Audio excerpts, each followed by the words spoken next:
Now that we've covered the basics, we can move to the Pro Editor. First, we'll take a look at some of the options you get when working with objects, so fire up the Pro Editor and let's get to work. We're going to begin by looking at the advanced options we get with most objects in the game. I'll begin by spawning the same object we used as an example when we discussed objects in the Light Editor. All the basic controls for selecting, moving, and rotating the object are the same. The big difference comes when we open the Object's Properties menu.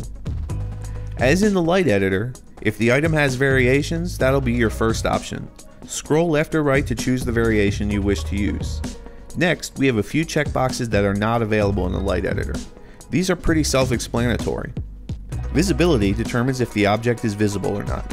Generally speaking, you will usually have this box checked so that the object is visible.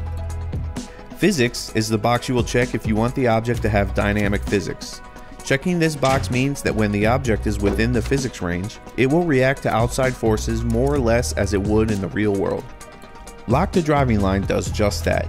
Objects with this box checked will stay on the driving line.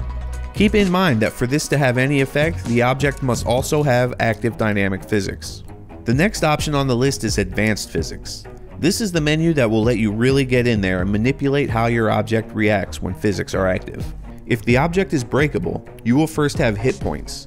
You can adjust this value to determine how much damage the item can take before it breaks. Mass sets the weight of your object. Friction sets how much resistance the surface of an object has to other objects. For example, if we set the friction on a flat plate to 0, the bike or any other object that hits that surface will slide across it as if it were ice. Linear damping can be used to slow down the linear movement of your object. At 0%, the object will react normally. At 50%, the object will move a bit slower. And at 100%, the object will strongly resist any linear movement. Angular damping does the same thing, but for angular motion, or spin. At 0%, the object will spin normally. At 50%, it'll spin more slowly, and at 100%, it will resist spinning at all. Our next checkbox is Disable Global Dampening. Global dampening simulates the real-world forces that would slow an object's movement, like the friction caused by moving through the air. Checking this box disables this force, giving your object a little more freedom of movement. Restitution sets how much bounce the object has. 0 is no bounce, 100 is max bounce. Buoyancy determines how much your object will float in water. A value of 0 will sink right to the bottom. A max value of 1000 will resist entering the water at all and will bounce around on the surface. Disable World Gravity does just what it sounds like. It removes the effects of gravity on that object, allowing it to float around as if it was in space. If you choose to disable World Gravity, you can then choose a custom gravity setting specifically for that item. A negative number will pull the object down. A positive number will actually pull it up. Physics type has a few different settings for your object. Default means the object will behave normally. Contact response means the object will have collision, even if it is invisible. No contact response means the object will not have any collision, even when visible, but can still be used as a hit trigger, which we will cover a little later when we get to triggers and events. And finally, decoration only means the object has no type of collision at all.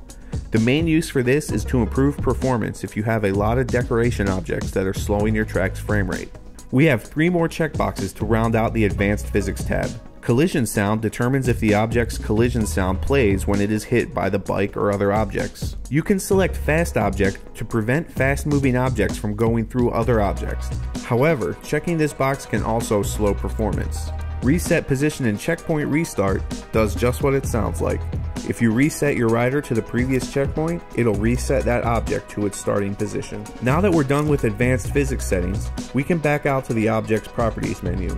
The last 2 items on this menu are the same as they were in the Light Editor. Colorize brings up the color picker so you can set the colors of the object. Save to Favorites allows you to save the objects to your favorites, which we will cover in the lesson Gluing, Grouping, and Favorites.